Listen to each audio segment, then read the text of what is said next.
Mr. Speaker, I too share the Honourable Hayden's great disgust at the treatment of juveniles in our criminal justice system. We need a presumption of innocence, not a presumption of guilt towards juveniles. Too often do we see the presumption of innocence being swayed to those who do not deserve it. We need to see people who are innocent receive a much better way in our criminal justice system, as that first exposure is their first attitude for the rest of their life of how we deal with criminals and who need help.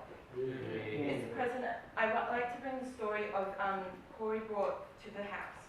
He would spend 29 out of 31 months in prison, and he was later found innocent in a court of justice. Mr. President, no longer can we stand for people being innocent, later proven innocent in a prison, losing 29 months of their life, more than 2 years in prison. This is abhorrent, and we should condemn it fully.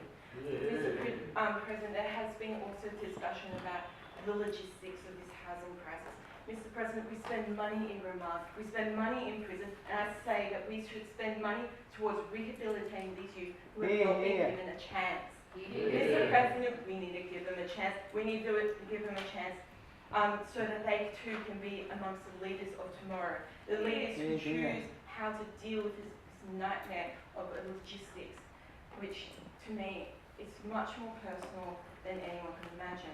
Too often do we see people who are innocent, who need to give a leg up in society, shot down because of their socio-economic status. And people who are thieves, people who are just trying to get by should not be in the same institution as people who rape and murder people without a conscience. Too often is our criminal justice compared to an institution of criminal learning to be a criminal. I say this is an abhorrent reality, and I wholly condemn that we think this is still Members' time has expired. Members' time has expired.